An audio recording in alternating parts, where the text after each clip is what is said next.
رسول کریم بسم اللہ الرحمن الرحیم۔ حضرات گرامی قدر، آپ کے علم میں یہ بات موجود ہے کہ ملک کے اندر ایک خاص سازش کے تحت صحابہ کرام رضوان اللہ علیہ مجمعین کی تکفیر اور ان کی گستاخیوں کا سلسلہ جاری و ساری ہے۔ اللہ تعالیٰ کے فضل و کرم سے اہل سنت کی تمام جماعتیں اس بات کی تردید کے لیے ایک پیج کے اوپر موجود ہیں۔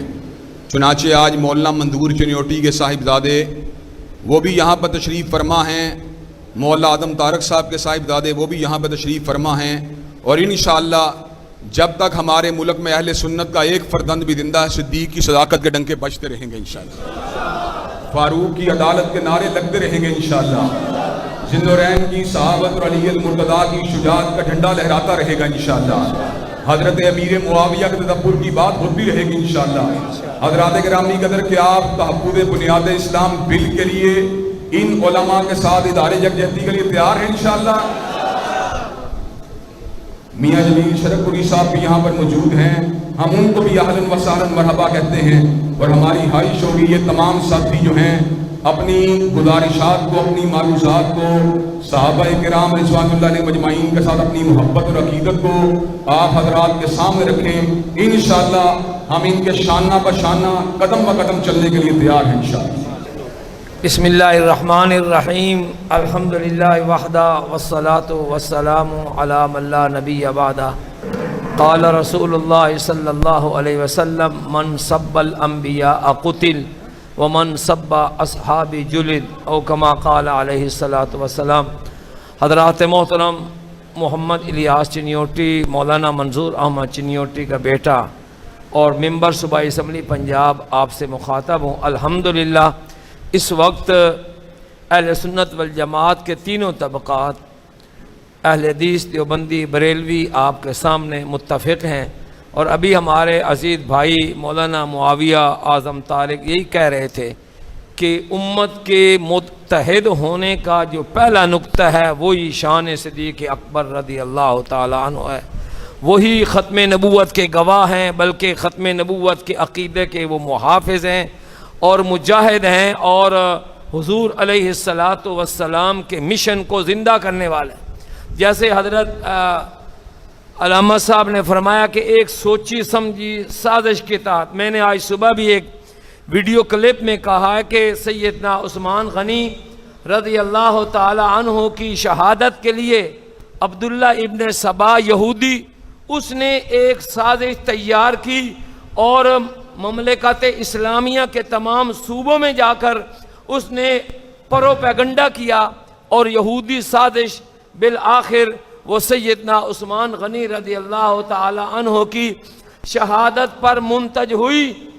آج بھی ہم یہ سمجھتے ہیں کہ ملک پاکستان کے امن و امان کو تباہ کرنے کے لیے وہ یہودی لابیاں، اسلام دشمن لابیاں وہ متفق ہو چکی ہیں، لیکن کوئی بات نہیں ہے، 1400-1500 سال ہو گئے ان کو آزماتے ہوئے، مسلمان اتنی بڑی قربانیوں کے باوجود وہ پیچھے ہٹے نہیں ہیں بلکہ ڈٹے ہوئے ہیں۔ لیکن ہم حکومت وقت کو بھی کہنا چاہتے ہیں کہ دیکھیں، اگر کسی صدر کو، وزیر اعظم کو، وزیر اعلیٰ کو، سپیکر کو، یا سینٹ کے چیئرمین کو، سپریم کورٹ کے جج کو، کسی فوجی کی کوئی توہین کرتا ہے، ان کو چھوڑیں۔ میرے ماں باپ کی اگر کوئی توہین کرے گا تو میرے اندر اگر غیرت ہوگی تو میں ایک لمحہ کے لیے برداشت نہیں کروں گا۔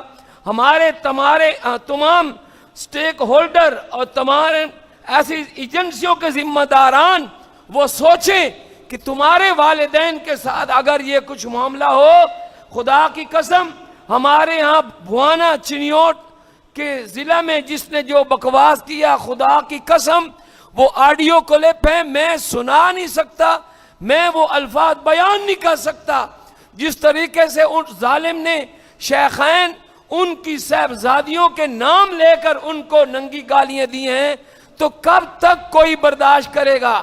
جب قانون اور عدالت اپنی ذمہ داری، فورسز اپنی ذمہ داریاں ادا نہیں کرتی، تو میں نے پھر کہا ہے کہ یہی چیزیں فیصل خالد غازی قسم کے لوگوں کو جنم دیتی ہیں۔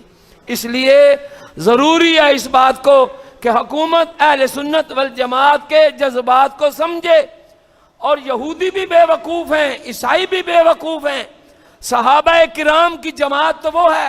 ابھی ہمارے امام صاحب نے جو نماز کی جماعت کرائی ہے، اس کے بارے اللہ تعالیٰ فرماتے ہیں صحابہ کرام کے بارے میں، ذالک مثلہم فی التوراۃ. یہ صحابہ کرام تو وہ ہیں کہ جن کی مثال اللہ تعالیٰ نے قرآن تورات اور انجیل میں دے دی ہے. تو وہ آپ جو ہمارے صحابہ کرام کو گالی بکتے ہیں، وہ قرآن پاک کا انکار تو بعد میں کرتے ہیں، پہلے وہ تورات کا انکار کرتے ہیں. لیکن مسلمان کمزور ہے، بے نمازی ہے، غفلت کا شکار ہے، لیکن مسلمان بے غیرت نہیں ہے. اور وہ اس قسم کی بے غیرتی چاہے پاکستان میں ہو، فرانس میں ہو، ڈنمارک میں ہو، کسی صورت میں اس کو برداشت نہیں کرے گا.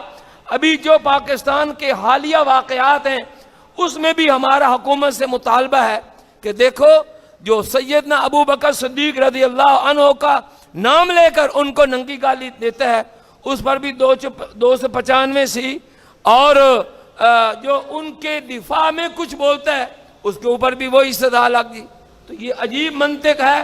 اس لیے مراتب کا فرق کرنا چاہیے. جس نے پہل کی ہے، جس نے مجبور کیا ہمیں یہ جواب دینے پر، اس کا سد باب ہونا چاہیے. اور اگر یہ نہیں ہوگا تو پھر آج پورے پاکستان میں اہل سنت والجماعت کے تمام طبقات اکٹھے ہیں اور سراپا احتجاج ہیں. صحابہ کرام کی مدح میں جمعے پڑھائے جا رہے ہیں. انشاءاللہ ہماری قیادتیں جو فیصلہ کریں گی، انشاءاللہ ہم ہراول دستہ کے طور پر ان میں